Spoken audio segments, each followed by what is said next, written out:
वालेकुम। जी जी वालेकुम सलाम। मेरा नाम फातिमा सईद है और आज मैं इमरान खान साहब से एक रिक्वेस्ट करना चाहूँगी कि आज मैं देखना चाहती हूँ कि ओवरसीज पाकिस्तानियों से जिनका इमरान खान साहब ने कहा है कि वो हमारे कौम का असासा है, मैं उन्हीं ओवरसीज पाकिस्तानी में से एक पाकिस्तानी की बीवी हूँ जो न्यूयॉर्क में वफात पा गए हैं 2 साल पहले कोविड-19 में। मैं उनकी बेवा हूँ यहाँ पाकिस्तान में। मैं आपके सामने हाथ जोड़ के अल्लाह नबी का वास्ता दे के, उसके बाद आपके दोनों बेटों का वास्ता दे के आपको एक बात बताना चाह रही हूँ आज, जो किसी को भी नहीं पता। मुझे यहाँ, मैं ओवरसीज पाकिस्तानी की बेवा हूँ यहाँ, मुझे यहाँ पे धमकाया जाता है, मेरे मियाँ की प्रॉपर्टी में से मुझे ना हिस्सा दिया जाता है। मैं भी आपकी तरह दलेर माँ बाप की बेटी हूँ, आपकी तरह दलेर हूँ। मैं भी आपको डोनेट करना चाहती हूँ, लेकिन मुझे मेरा हक दिलवाया जाए। मैं देखना चाहती हूँ ओवरसीज पाकिस्तानी की जो बेवा, कोई बहन, कोई बेटी जो किसी कंट्री में है, तो उसके साथ क्या सलूक किया जाता है पीटीआई की तरफ से। एक मिनट, ये आपका जो प्रॉपर्टी की बात, वो प्रॉपर्टी पाकिस्तान में या न्यूयॉर्क में है? दोनों, न्यूयॉर्क में भी, न्यूयॉर्क में अमेरिकन एम्बेसी में मेरा इंटरव्यू भी हो चुका है, मेरे डॉक्यूमेंट्स उनके पास जा चुके हैं। 1.5 साल हो चुका है, उन्होंने मुझे इंतजार का कहा है, लेकिन यहाँ एक बंदे के पास मेरे मियाँ के 4 करोड़ 9 लाख रुपया पड़ा है। मेरे पास पूरा सबूत भी है। अच्छा, लेकिन मुझे एक मिनट इस तरह करें। देखिए, ये आपके पास नंबर भी है, आप सिर्फ मुझे इसकी यानी तफसील लिख के भेज दें। जो पाकिस्तान की साइड पे, उस पर हम पूरी कोशिश करते हैं।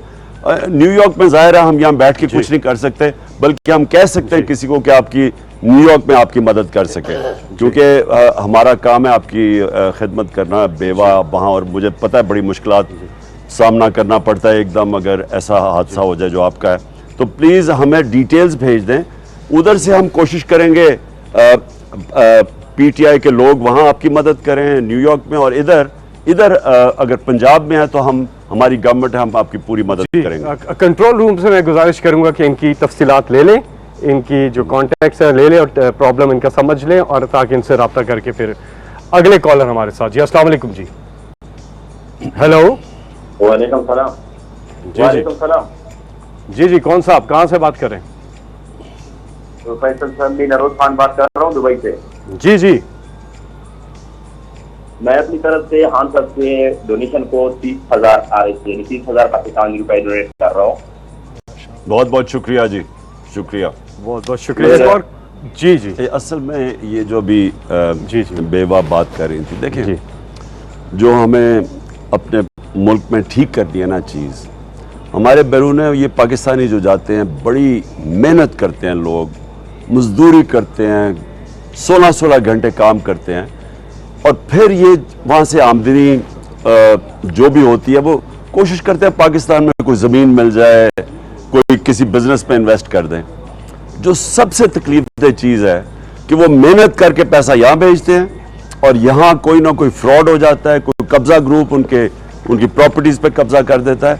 ये सबसे बड़ा जुल्म है, और ये सबसे बड़ी रुकावट है कि बैरून मुल्क पाकिस्तानियों का पैसा पूरी तरह पाकिस्तान नहीं आ रहा, सिर्फ इसलिए कि यहाँ हमारा सिस्टम जो है वो उनको इंसाफ नहीं दे सकता, और वो पैसा चला जाता है दुबई में, वो मलेशिया में कोई इन्वेस्ट कर देता है। यहाँ इन्वेस्टमेंट सिर्फ क्या हमारा रूल ऑफ लॉ नहीं है, उसकी वजह से नहीं आती। तुर्किया जो है, वहाँ से जो मोहब्बत है, अल्लामा इकबाल के हवाले से जो उनका खुदी का जो कॉन्सेप्ट है, खुददारी की जो बात करते हैं, और फिर जो एक राइटर है वहाँ पर, उनका नाम है तुर्गे बे, वो हमारे साथ अभी हैं वीडियो लिंक पर, और वो नेशनल सॉन्ग राइटर हैं for president Recep Tayyip Erdogan, और उन्होंने एक पिछले दिनों खुददारी के ऊपर बनाया था एब्सोल्युटली नॉट के उन्वान से, एक उन्होंने तराना तैयार किया था पाकिस्तान की